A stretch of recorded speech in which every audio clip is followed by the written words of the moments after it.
Hey everybody, today I want to take a deep dive into a concept that I mentioned in my last video. Some of you thought it was interesting, so I thought I should explain more about it.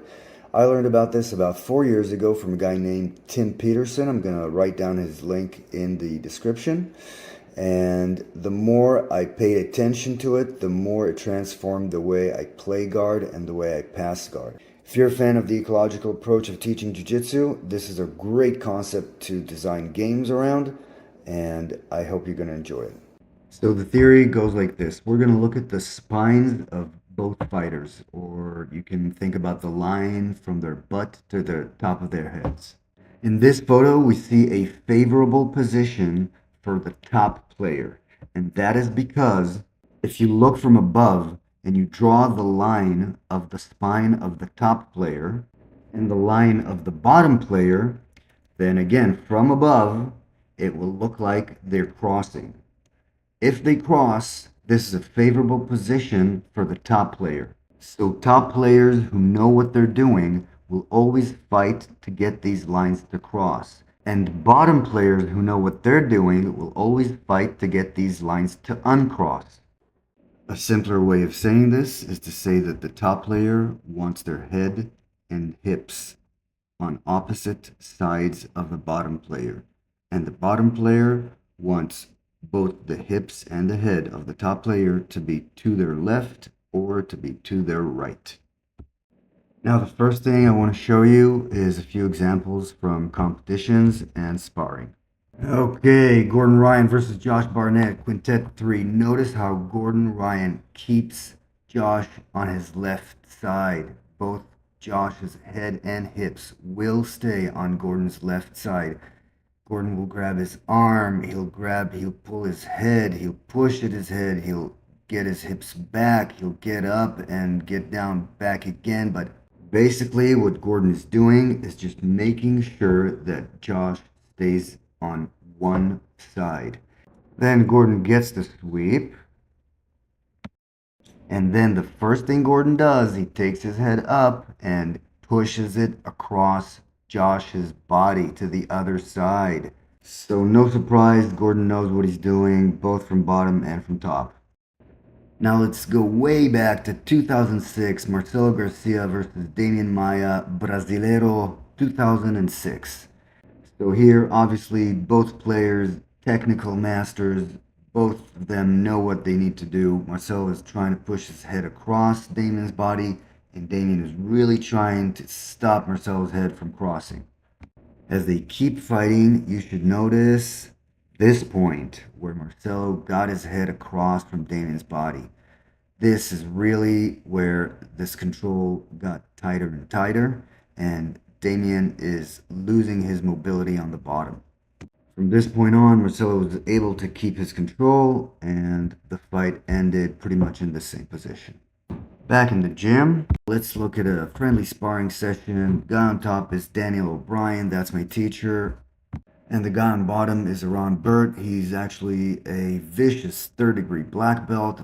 And I want you to take a look at what Daniel is doing from the top. So notice his head and hips are on opposite sides of Iran. Iran knows what he needs to do. He knows that this is not good for him, so he pushes Daniel's head to the other side.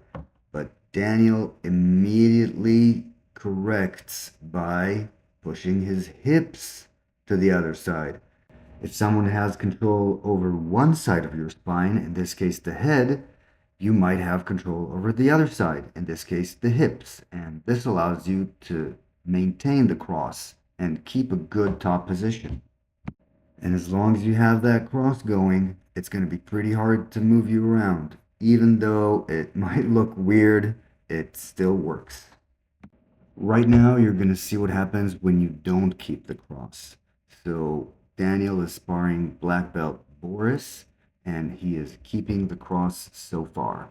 Then Daniel goes for this pass, and as you can see, Daniel is starting to lose the cross, and Boris is able to escape to the other side of Daniel.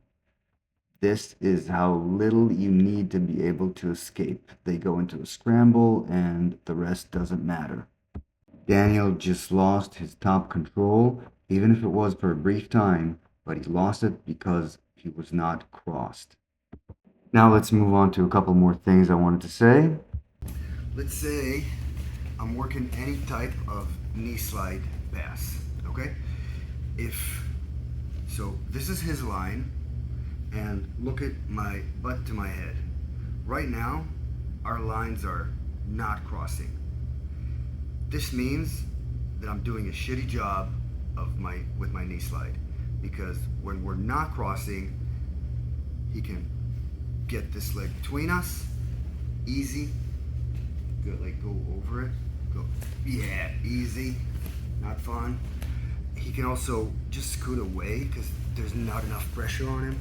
And he can also, it's gonna be pretty easy for him to just push me away. I don't, like, just put, yeah, exactly. So, this is not what the knee slide is supposed to look like. I need to get a cross going. So, instead of doing this, just go like this. Just my head going over his line completely changes the way you feel. Yes, sir. Right? Yes. It's going to be much harder for him to get this leg in now. It's going to be much harder to push me.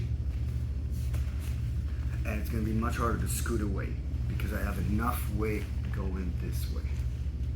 And the other example is, let's say I'm doing any kind of like a step over pass. So, you know, this pass. I'm doing this, and then I square and I want the side control. When you do the step over, your butt is definitely going to be on this side. Now, if my head slides all the way this way, also to the same side, this is going to be a really good opportunity for him to push me away and to scoot away, and this is giving him the opportunity to get away. So, in order to not suck with the step over pass, what I want to do is I want to make sure that my head crosses this line. So I'm going to do it this way. And then he's not going to have a chance to recover so easily.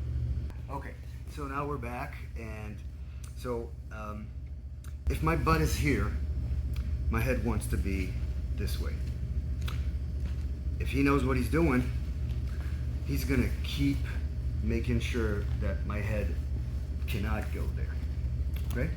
Now, maybe the simplest idea that maybe you can have is that you just want to like push there, but that's not a good idea. So what you're gonna see a lot in videos, what you saw in the Marcelo Garcia versus Demian Maia, you're gonna see a lot of this type of movement.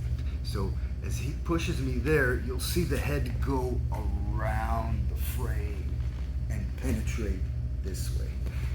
Again, I'll be here and he's pushing. If I just push this way, I'm just pushing him away, he's strong.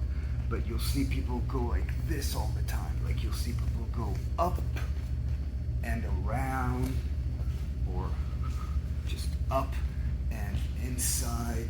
You'll see this type of movement all the time. It makes it easier for the head to penetrate that spine line and go to the other side and get that good crossing. And the last thing I want to show you is a game designed around this concept. If you're not familiar with the ecological approach of teaching Jiu-Jitsu, then I strongly recommend that you go and listen to a couple podcasts with Greg Souders. I'm going to write a link in the description. So this is a continuous game. Neither player can win. The top player just wants to keep the spines crossed, and the bottom player wants to keep the spines uncrossed. In order to encourage movement, I told the top players that they cannot put all their weight on the bottom player. So they just kept moving. They did not get stuck in any one position, and they kept finding more and more movements to get the spines to cross. Okay, I think this is enough for one video. I actually have a lot more to say about this concept, but I'm going to save it for future videos.